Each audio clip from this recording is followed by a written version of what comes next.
নমস্কার, আমি অগ্নি এবং আপনি শুনছেন ধুলো খেলা, রেফ স্পোর্টস বাংলার প্রথম বাংলা স্পোর্টস অডিও পডকাস্ট। এবং এই প্রথম সিজন আমরা উৎসর্গ করেছি অলিম্পিক গেমসকে। আজ যে পর্বের কথা বলবো সেই পর্বে বেশ কিছুটা হিউম্যান ইমোশন জড়িত রয়েছে বিচ্ছেদ, জড়িত রয়েছে মন খারাপ, কিন্তু অন্ধকারের শেষে আলোর উৎসও রয়েছে। এই পর্বের নায়ক নায়িকা সাইনা নেহওয়াল এবং পুলেল্লা গোপীচাঁদ। 2012 লন্ডনে ব্রোঞ্জ পদক জেতা সাইনা নেহওয়াল ভারতীয় ব্যাডমিন্টনের প্রথম অলিম্পিক মেডেল জয়ী। কিন্তু বড়িয়া মজুমদার লিখছেন, আমরা তার মধ্যে ভারতীয় ব্যাডমিন্টনের সম্ভাবনা দেখি প্রথম 2008-এ। হায়দ্রাবাদের গোপীচাঁদ একাডেমির ছাত্রী অলিম্পিকের কোয়ার্টার ফাইনালে পৌঁছে ইন্দোনেশিয়ার মারিয়া ক্রিস্টিন ইউলিয়ান্টির কাছে হেরে যায়, যে ম্যাচটা তার জেতা উচিত ছিল। বেইজিংয়ের অভাবনীয় ফলাফলকে আরও বিশ্বাসযোগ্য করে তুলল কাশ্যপ।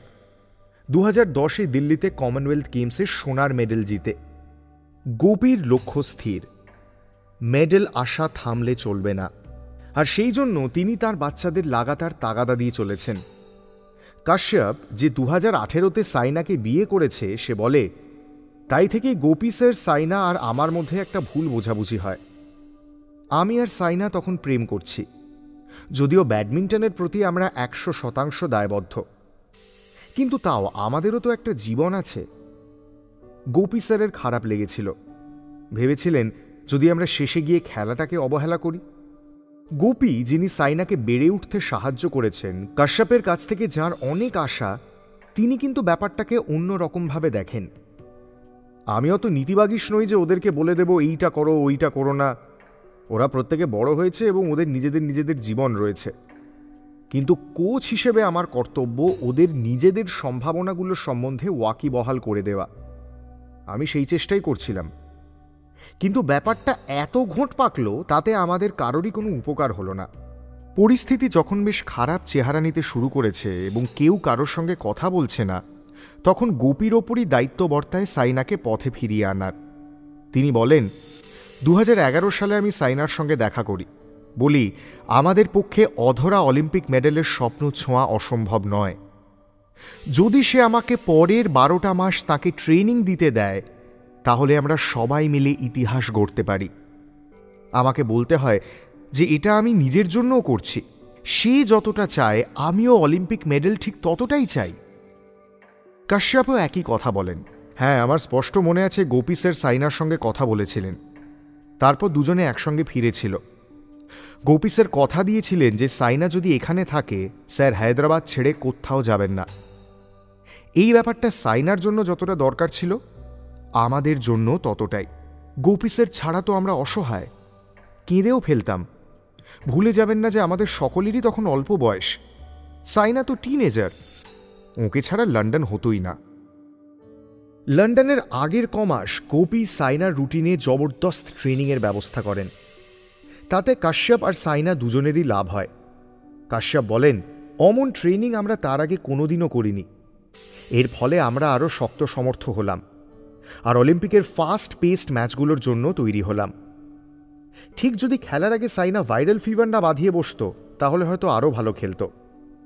2012 লন্ডনের সেমিফাইনালে সাইনা বেশ একটা কৌশলী যুদ্ধে চীনের ওয়াং ইহানের কাছে পরাস্ত হল। দেশবাসীর সঙ্গে সঙ্গে গোপী আবারও আরেকটা শিক্ষা পেলেন। তিনি হা হুতাশ করে বলেন, সাইনা বুঝতেই পারেনি ওয়াং ইহান কি করতে চাইছে।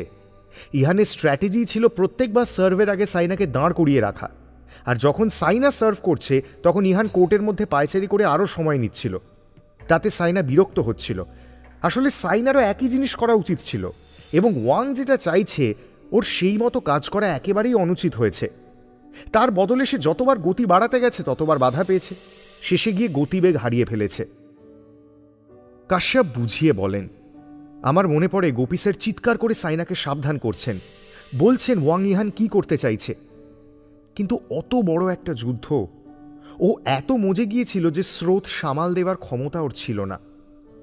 বিকেলবেলা প্রচণ্ড মন খারাপ, এবং বলতে বাধ্য হচ্ছি ওর সঙ্গে তখন কথা বলতে যাওয়া মানে অগ্নি পরীক্ষা দেওয়া।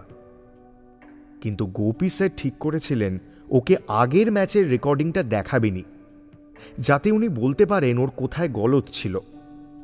কারণ পরের দিনই আরেকজন চীনা প্লেয়ার লি সুয়েরের সঙ্গেই ওর খেলা। এই ম্যাচ ব্রোঞ্জ মেডেল ম্যাচ, এইটা কোনোভাবেই হাতছাড়া হলে চলবে না। গোপীও সেদিনই স্মৃতিচারণ করেন। হ্যাঁ, খুব কঠিন ছিল, ওর খুব মন খারাপ। আমি কি বলবো না বলবো সেই সব শোনার ওর বিন্দুমাত্র ইচ্ছে নেই। অলিম্পিকের সেমিফাইনালে হেরে যাওয়া সামলানো খুব কঠিন। একদম শেষ চারে পৌঁছানোর পরেও হঠাৎ তুমি দেখলে তোমার হাতে আর কোনো মেডেল নেই। ওকে সবচেয়ে কষ্ট দিচ্ছিল সেটাই। পরের দিন ব্রোঞ্জ মেডেল ম্যাচ। খেলা চলাকালীন প্লে অফ খেলার মাঝপথে আহত লি খেলা ছেড়ে বেরিয়ে যাওয়ার দরুন সাইনার ভাগ্য বেশ ভালোই ছিল। তার এবং গোপীর এত বছরের পরিশ্রম এবং তপস্যার ফল শেষে অলিম্পিক মেডেল হয়ে ধরা দিল। এবং আমরা আশা করব 2024-এর প্যারিস অলিম্পিকেও একই জিনিসের পুনরাবৃত্তি হবে। আপনি শুনছেন ধুলো খেলা, রেভ স্পোর্টস বাংলার প্রথম বাংলা স্পোর্টস অডিও পডকাস্ট, প্রথম season dedicated to Olympic games. আরও জানতে শুনতে থাকুন, ফলো করুন রেভ স্পোর্টসের সমস্ত social media platform, and please subscribe to Rev Sports Bangla official YouTube channel.